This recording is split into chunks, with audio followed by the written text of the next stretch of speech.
हमारे साथ असित राकेश रंजन जी जुड़े हुए हैं, असित कुमार सिंह जी भी जुड़ गए हैं, उनका भी स्वागत है। आराधना भार्गव जी भी जुड़ गई है, उनका भी स्वागत है। सबसे पहले हम चलते हैं, झारखंड से जुड़े हैं हमारे साथ में राकेश रंजन जी। बिहार का चुनाव होने वाला है और बिहार के चुनाव की सरगर्मी भी बढ़ रही है, तो हम चाहेंगे कि झारखंड और बिहार में क्या चल रहा है, राजनीतिक दलों के कैसे गठजोड़ बढ़ रहे हैं, और जो भारतीय जनता पार्टी और जेडीयू का जो हनीमून खत्म होने की जो चर्चाएं चल रही है उसमें कितनी सत्यता है, राकेश रंजन जी बताएं। जी नमस्कार। अभी जो बिहार की सियासत है, खासतौर से चुनाव को लेकर के और उसका जो ताना बाना बुना जा रहा है, उसमें एक बात अब स्पष्ट है कि भाजपा जो अपने स्तर से कोशिश कर रही थी कि किसी तरीके से नीतीश कुमार को किनारे करके हम आगे पहुंचे, नेतृत्व थामे, लेकिन अभी उसको थोड़ा इंतजार करना पड़ेगा, क्योंकि विपक्ष की जो गोलबंदी है, जो कयास लगाए जा रहे थे जिस तरीके से कि नीतीश कुमार पलटी मारेंगे, तो नीतीश कुमार को रोकने के लिए मजबूती से तमाम कोशिशें हुई और भाजपा ने जो अपना वो स्लीपर सेल कहते हैं ना, जो अलग अलग है, जिस तरीके से अभी राहुल गांधी ने कहा था कि कांग्रेस में भी है, तो उसी तरह से नीतीश कुमार की पार्टी में भी है, तो उन लोगों ने घेराबंदी करके उनको रोकने की मुकम्मल तैयारी की। उनके पुत्र का नाम लिया कि सियासत में लाइए, आगे करिए।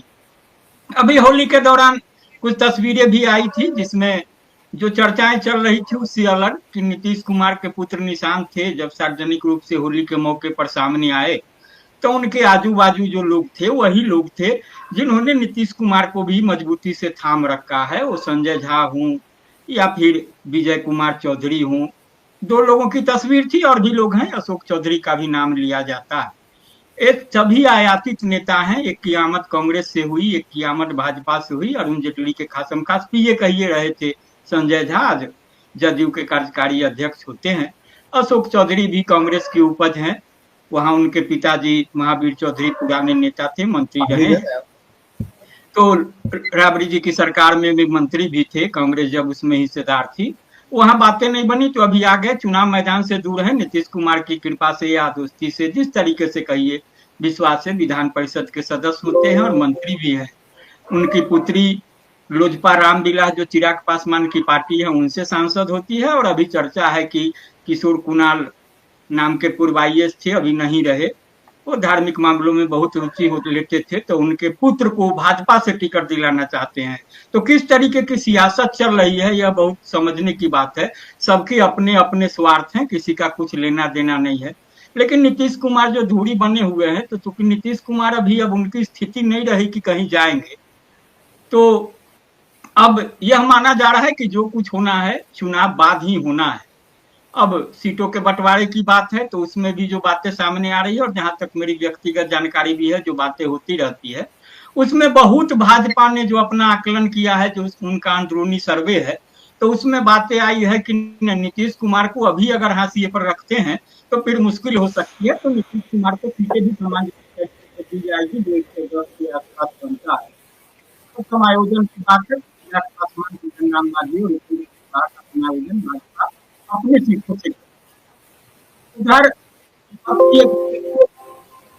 राजद लीड कर रहा है उसको, लेकिन वहां थोड़ा रंगा कांग्रेस लगा रही है।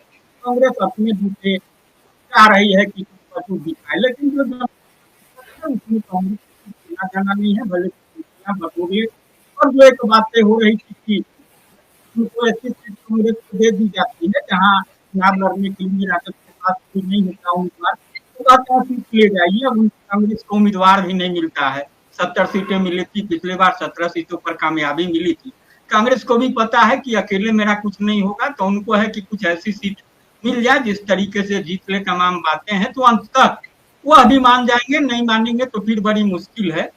उनकी कोई जमीन नहीं है, उनका जो भी वोट बैंक है वो सब भाजपा में शिफ्ट हो चुका है, तमाम चीजें हैं, और एक बारगी अभी 2-4 महीने में जमीन वापस पाना बहुत मुश्किल है। तो कुल मिलाकर के अभी यही बिहार में स्थिति है कि जो एनडीए का खेमा है, खासतौर से भाजपा, उसको भी थोड़ा इंतजार करना है, और बहुत आसान उसको भी रास्ता नहीं दिख रहा है। अब है कि किसी तरीके से सत्ता में वापसी करे, नीतीश कुमार से बाद में निपटेंगे। लेकिन इधर जो लालू जी की गोलबंदी है तमाम तरीके से, अब यहाँ जिस तरीके से मोर्चा खुल गया है, अब नहीं लगता है कि लालू जी भी उनको वापस लेने की कोशिश करेंगे, क्योंकि अब वक्त भी नहीं है, क्योंकि सीटों पर मुकम्मल तैयारी चल रही है, तमाम बातें आगे बढ़ रही है।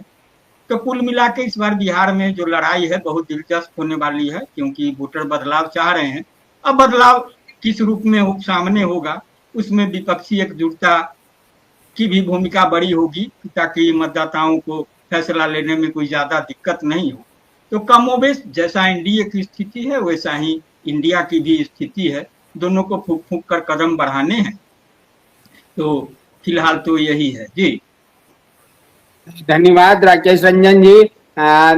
निश्चित रूप से बिहार की स्थिति और कुछ दिनों में स्पष्ट होगी, उस पर हम अगले वीक फिर चर्चा करेंगे।